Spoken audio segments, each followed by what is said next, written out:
All right, everybody, welcome to Unscripted One-on-One from my basement, soon to be studios over at the Junction in Old Hilliard, sometime in April.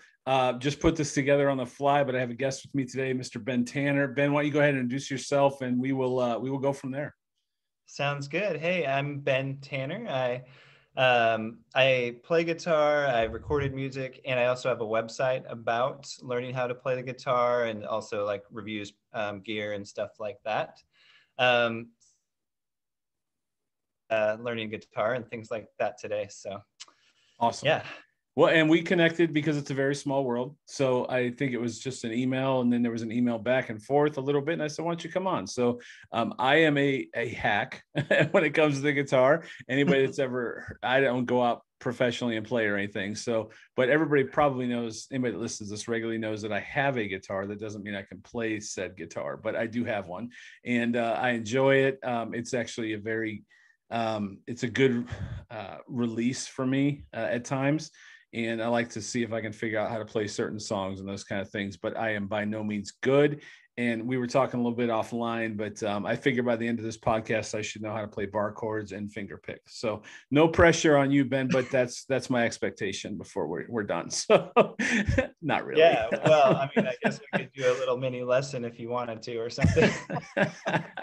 Well, it's great to have you on, and I want to talk about the website. So we were starting to talk offline. Why don't you go ahead and tell your story? Tell us about guitar, like just when did you get started? Yeah, sounds good. Yeah, so it's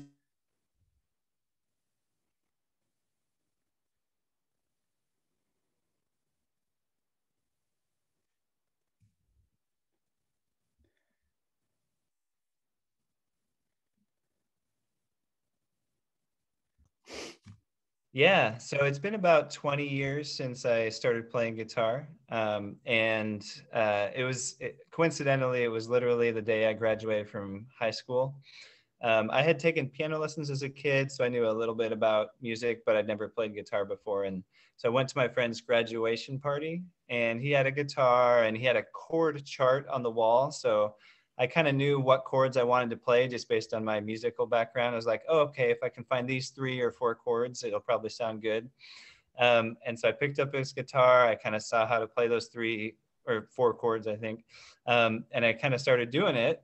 And then I started making up a song. And so it all just kind of came together pretty quickly, I guess, because I had that background. But then since then, I've played a lot and I've gradually gotten better. I'm certainly not a virtuoso. I'm not that person you'd see in a concert. Like, yeah, so I wouldn't be making your face melt in a concert or anything. But I would say that not only have I gradually gotten better, but I've had some pretty cool experiences because I've done a lot of performing, not only in talent shows, but some like bigger events, especially when I was in college, and also ended up recording an album, which that was also when I was in college, and it was mostly me, but also a couple of my roommates, and it turned out pretty well. And so to this day, I haven't really recorded like a follow-up album, but we have one like pretty good one that we made back in the day. So wow. And then more recently, I thought I had some stuff that would be useful to share online. So I made a website about how to learn how to play the guitar, and then it also kind of reviews some gear of like helping people find the right guitar for them and things like that. So that's kind of my story in a nutshell. Very cool. So and a lot of questions that came out of that. So first of all, what were the 4 chords you learned? G. It had to be G. I'm going to guess G, C, D, and E minor. Well, that's the funny thing. So those would be the 4 if you were just trying to think of like 4 easy chords on a guitar. Or the 4 that I can play. Sure. But since I had played the piano previously, I was thinking like a piano player. So like the easiest chords to play on the guitar would be the ones you mentioned, the G, C, D, and E minor. Right. But since I came from a piano background, for me, the easiest way to play is to play in the key of C, which is just all the white keys, and you wouldn't play any of the black keys. So I started with the C chord, and then I went to actually F, G, and A minor in some order. Yeah. So the hard part about that is because it includes one bar chord. bar chord, Yes. which is F. And so that was kind of hard to do, like at the very start. Yeah. When I was first learning, but the other three are pretty easy. So it was like I'd have that one that didn't sound quite as good, and then I'd play the other three kind of thing. And honestly, I mean, I don't know how many guitar, professionals are listening, or if anyone's listening, but I know that's always what trips me up is the bar chords. The what is it, B minor and F. Those two get me every time. So if I look at some tab, if I pull off something off the internet and I see some tab and I see an F, I move on to the next song because I don't think I could do it. Now I'm getting there, and I'm sure if I practiced religiously, like I, really, really wanted to, I'm sure you could get there eventually. But if you started with a bar chord, then that, I got to imagine that opened up a whole new world for you. Well, that's true. Yeah. So I not immediately, but like pretty quickly figured out that if I could play the F chord, which kind of looks like that, right, then I could slide my hand up and down and kind of play infinite other chords basically with that. And like you mentioned, the B or B minor. So there's like a couple key positions, and then you can slide those ones up and down. Yeah. So a quick tip for you, since you mentioned how like if you see an F, you kind of shy away from the song. So I don't know if this will make sense just describing it, but there's kind of two ways that you can play the F more easily. Okay. And one of them is you just take your index finger and you kind of just only push down the bottom two strings at the very bottom. And then the rest of your fingers are in the same position. So you don't have to do the whole bar. You just do it like at the bottom. But Okay. even easier than that is if you just do what's called like a power chord. Mm-hmm. So you're only playing the strings at the top, which are like the biggest strings at the very top. So you could do like 3 strings. And so you only press one string down with your index finger, and then you use your pinky finger and your ring finger to press down 2 other strings. So 3 total strings. And then when you strum, you kind of only hit those top strings. So it sounds a little lower, like it's because it's just kind of the bass notes, but that's the F chord. And then you can slide up and down really easily. All right, well, I'm here for easy. So that actually is very helpful, and I might try that later tonight because the F chord is one that I just hate. So that is very helpful. So all right, so then you learn that, and then you went on your thing. Do you have a full-time job, I assume, and then this is just a hobby, or is this your full-time job? So I had a full-time job until recently. It's been about 1 year now. So I work in the emergency room as what's called a physician assistant, or Okay. PA. Mm-hmm. So similar to a doctor, just our education is a little different, but we kind of do mostly the same thing. And so I did that full time since 2014. And then a year ago, I switched to part-time. So I'm still doing it. I don't do it as often.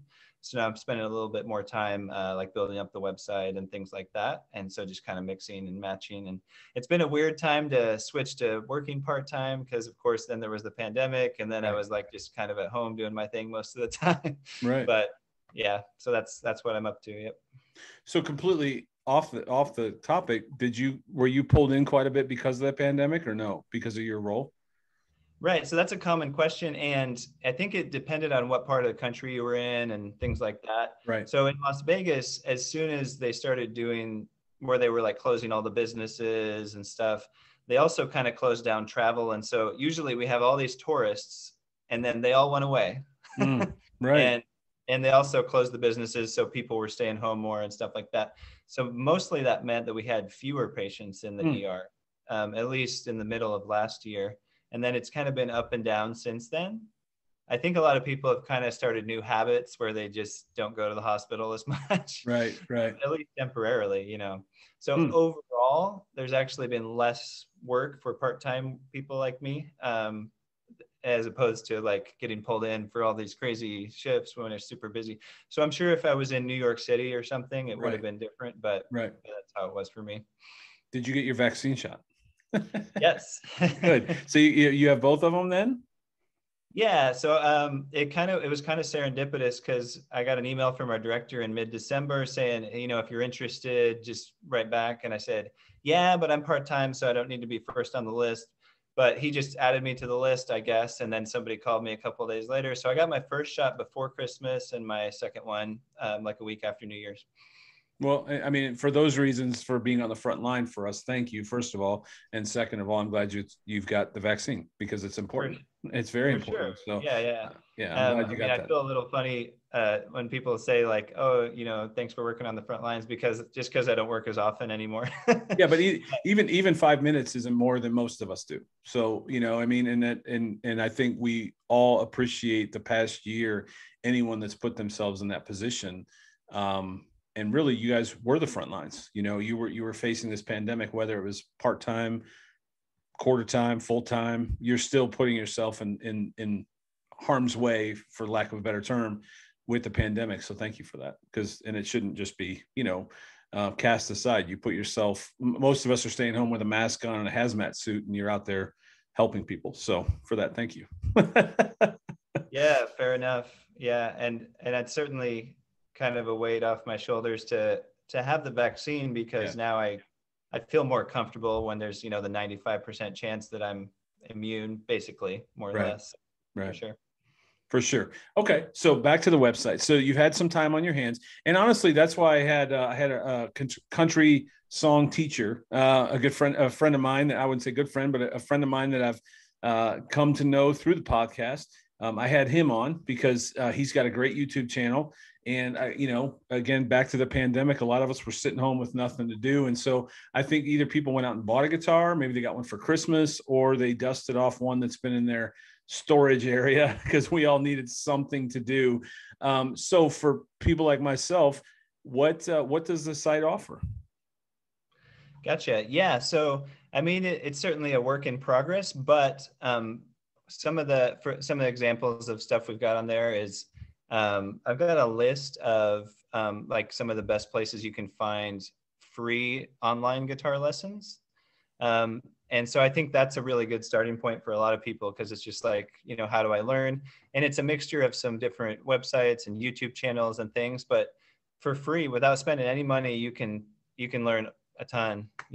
Obviously you need a guitar, but but right. In terms of like the lessons and the instruction, and then I have other articles that answer common questions and things like that, and a couple other like tutorials about how to strum the guitar different ways and stuff like that.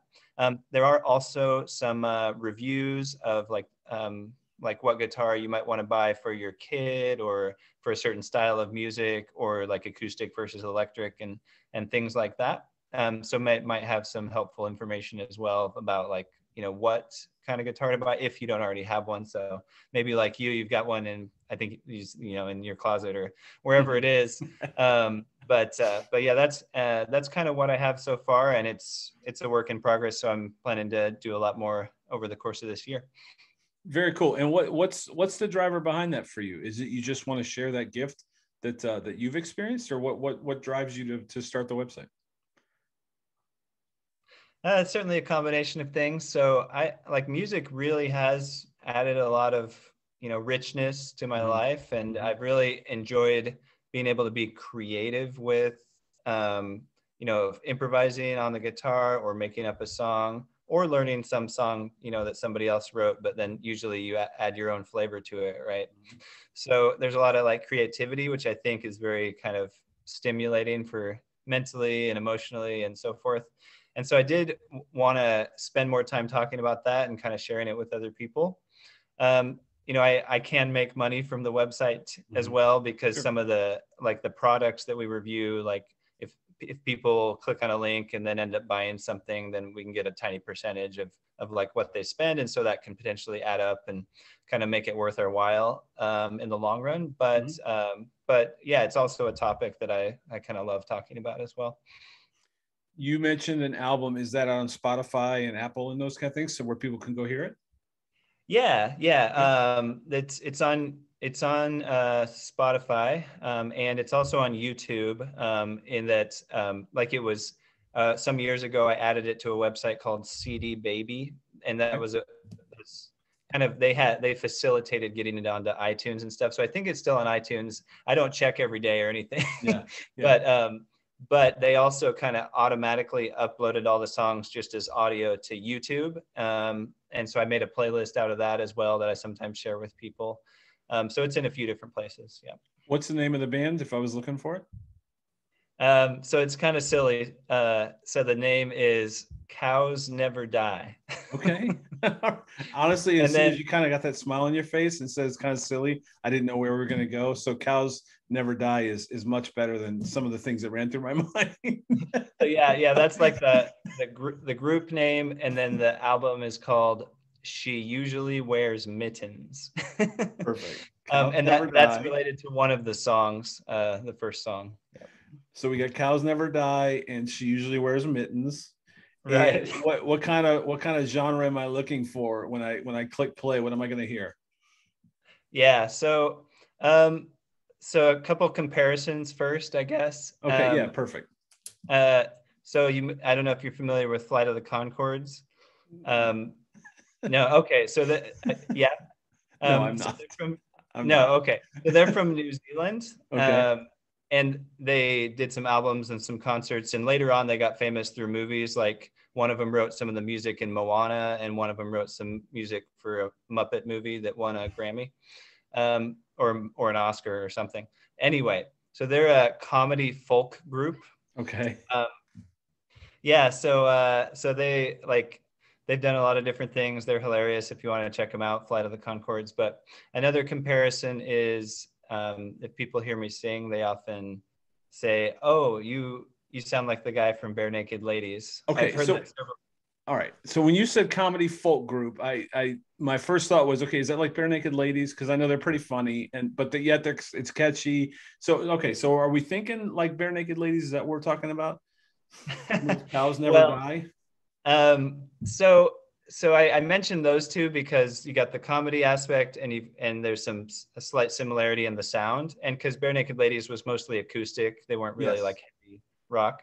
Okay. So we got some of that. So we got like similar vocals, some harmonies, mostly acoustic rock or more. Listening to this, we've had some technical issues, so if it's at all splotchy, and it's blame me because I'm the guy editing it. But there's some good stuff here. So my internet connection, yeah. So sort of like the Barenaked Ladies, but not. Some comedy, some folk, some acoustic, I think is what we got out of that. So bottom line is go check it out, right? It's like driving by a restaurant and you don't know what's inside. So we gotta go find Cows Never Die and give it a try. And who knows, man, maybe it'll end up being a soundtrack for Unscripted one day. Who knows? All right, back to guitars. So do you play more than just acoustic, or you just play acoustic? So I usually play acoustic. The guitar that I just grab when I want to fiddle around has nylon strings, so it's kind of a classical guitar. Mm-hmm. It's just because it's easier to play the nylon string, just easy on my fingers and stuff. I also have an electric guitar. I looked over there because that's where it is in the corner, and I don't use it that often just because it takes a little longer to set up and stuff. I mean, 5 minutes is or less, but but usually I'm happy enough to just grab the acoustic and play around with that. All right. So and you may be giving away some of the website stuff. So if it is, just say look at my site. But what is your favorite brand? I'm a Takamine guy because Garth Brooks plays it. So what's your favorite brand? Gotcha. Yeah, it's kind of ironic because in some of the like reviews and stuff, we do talk about like brands, but historically, like I never paid that much attention to what brand of guitar I was using. Mm-hmm. I kind of didn't care. I wasn't one of those people who was like, oh, I got to have the best guitar from the best brand. I would just play it and see if it felt good or whatever. But I mean, there's certainly, I like some of the ones that I've used that friends have that are like a little more expensive, a little more high end. So like whether it's certainly Gibson is one of them. And there's another one I'm drawing a blank on. I'll let you know if I think of it in a second. Taylor. But yeah, actually Taylor is one of those. Like because my roommate in college had a nice Taylor guitar, and so I enjoyed playing that. So that's kind of the higher end. And then my own guitars are honestly not like particularly high end, so to speak. I'm meaning to like buy another one, but I have two, so I guess I have enough for the moment. Right. But I think they become yours. And the first one I ever bought, and this is, I'm interested to see your feedback. The first one I ever bought was a Yamaha, and you have to help me. Is it Epiphany or Epiphone? Oh, that's funny. I would say Epiphone, Okay. but I guess I don't know if there's an official, answer. All right. Well, we'll call it Epiphone, and I'm sure some guitar guy just drove off the road listening to this, like guitar Yeah, guys listen to my show. But anyway, but no, I didn't ever know if it was an Epiphany or an Epiphone, and I'm not bright enough to know. But either way, that was my first guitar. I got it like some used guitar shop. I think I paid $100 for it.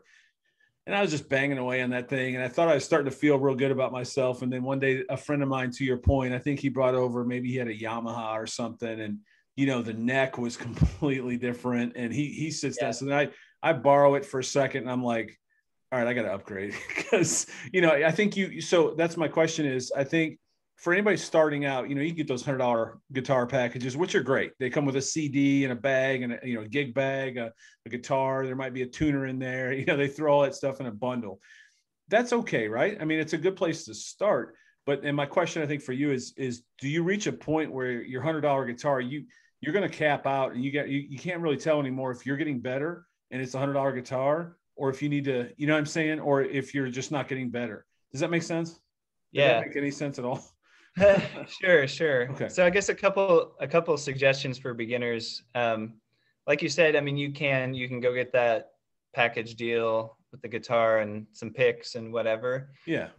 But I think comfort's really important. Right. So it's not always the most expensive guitar that's going to feel the most comfortable. There's just like a few key things that go into that.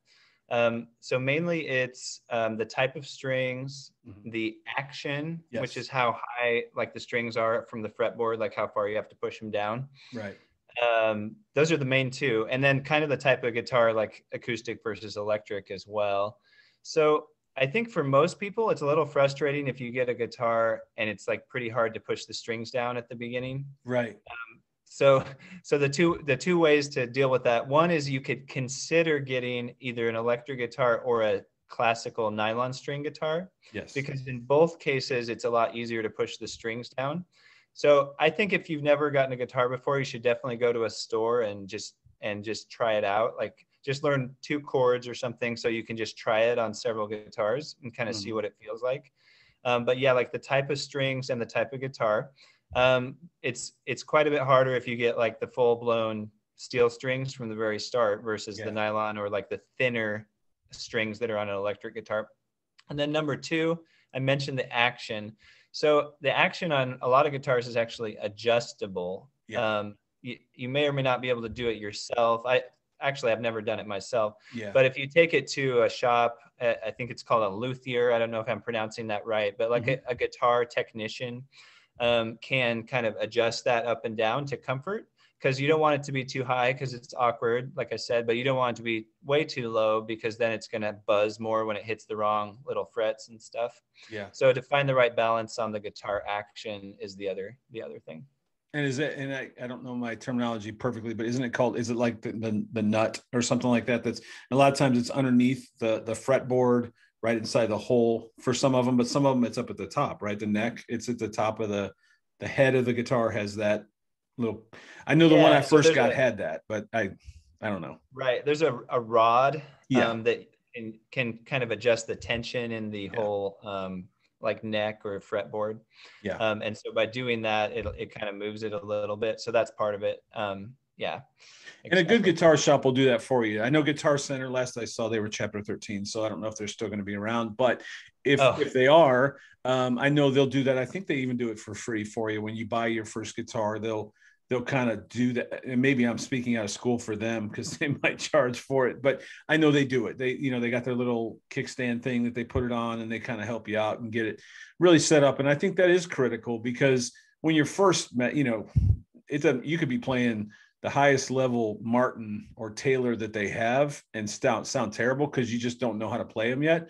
But I think you do reach a point where you're playing it right, but your guitar is not helping you out at all. Like you said, the action's too high or the strings. There's a lot that goes into it that people don't realize. Yeah. And like a lot of people complain that like their fingers hurt. Yes. And that right. And that's exactly like, those are the solutions. It's called a truss rod, actually, just to fill in. So a truss rod, that's the one that you can kind of use to adjust the action. So some guitars have adjustable ones and some don't. So, but anyway, yeah, like if your fingers are hurting, like the nylon strings can help, or lowering the action can help, or like the main things. Yeah.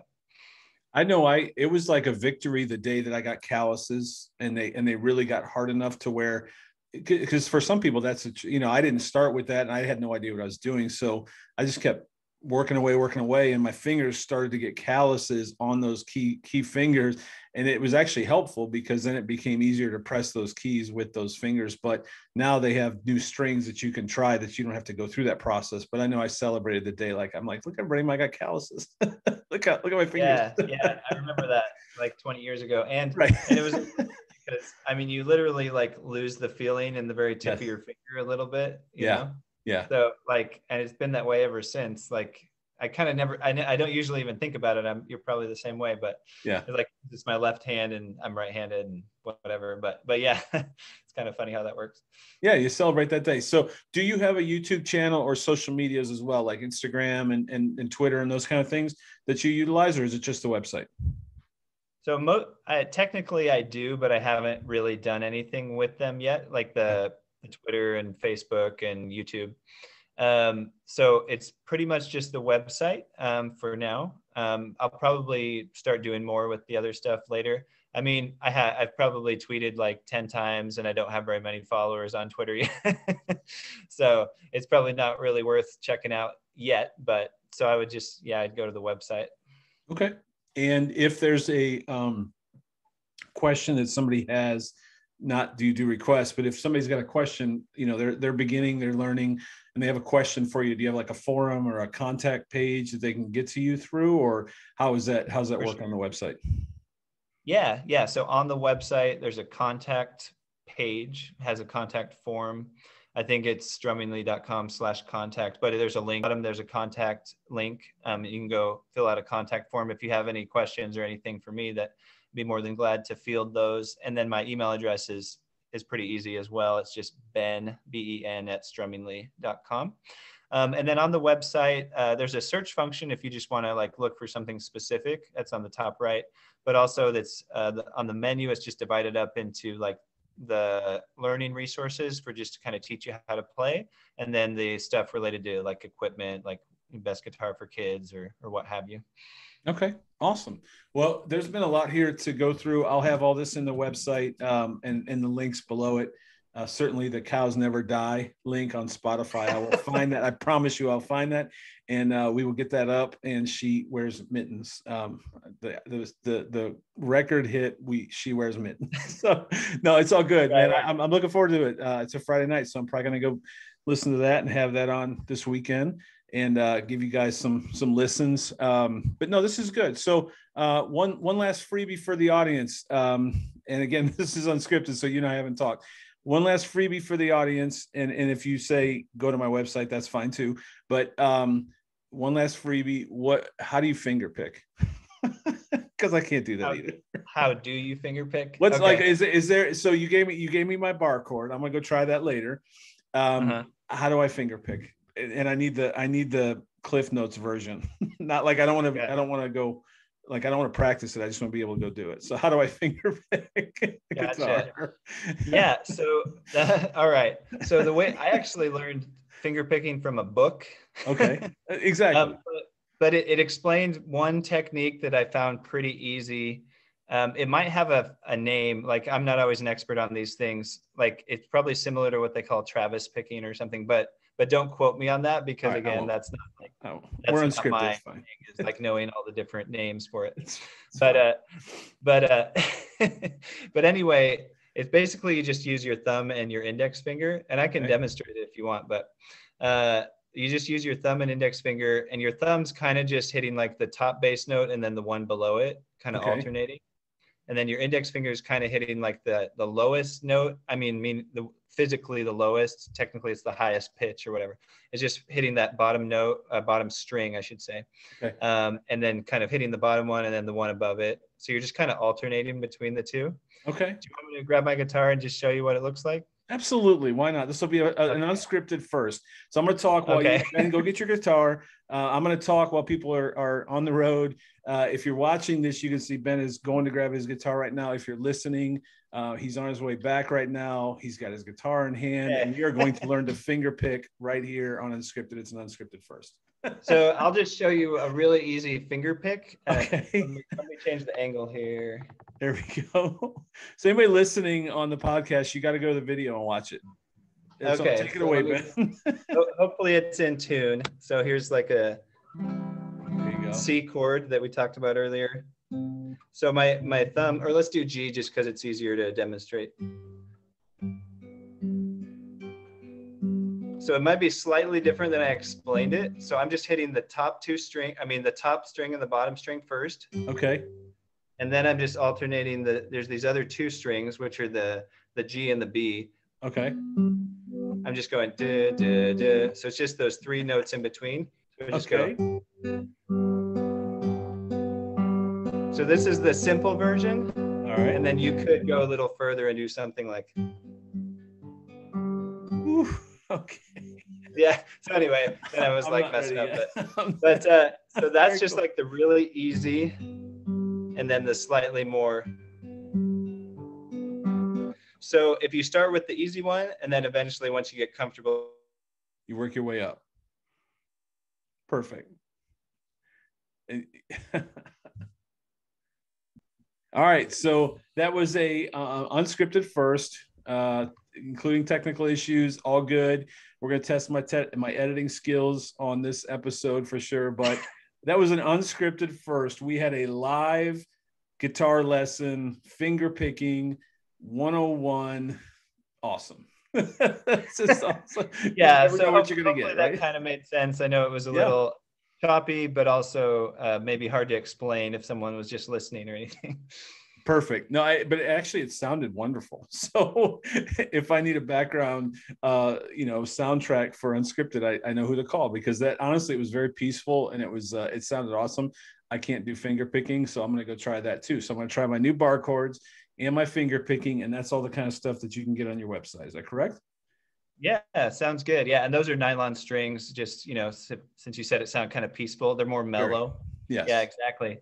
Yeah, so if anybody wants to check out the website, that's great. And like I said, if they have a question about anything, they can reach out. I'd be happy to talk to people more. Awesome. So what's the best way we can support you? For anybody listening, how can we best support you? Just go to the website. Yeah, I guess in terms of this whole topic, that's probably the best thing. But also, check out the album. That might be kind of fun. So we'll make sure you have a link to at least one of the places where people can listen to that. And then, if they have any thoughts about it or want to give any feedback, I'd love to hear it. There you go. And we have your email address. So your email address, the website, a link to Cows Never Die, She Wears Mittens will be on the website as well. Everything will be there. They can find you there, email you there as well. Man, thanks. This was fun. Thanks for reaching out. It's such a small world, and you just never know what an email is going to lead to. So I appreciate your time tonight. I've learned some things. I'm going to go practice those, and I look forward to going to the site and find out even more. And besides that, thank you too. Again, I know we kind of made light of it, but thank you for serving on the front lines during a pandemic, regardless of how much hours you were there. That's we're all very grateful for those that were doing that. Appreciate that. Yeah, for sure. Yeah. And my pleasure talking with you. Thanks for taking the time. Enjoyed it. Very cool. All right. Well, I will be in touch via email. I will get this up soon. So thanks for your time. Everybody go check out the website, and we'll definitely go check out the album as well. Sounds good. Good luck to you. Thank you very much, Ben. Have a good night. Thanks. All right. You too. Bye-bye.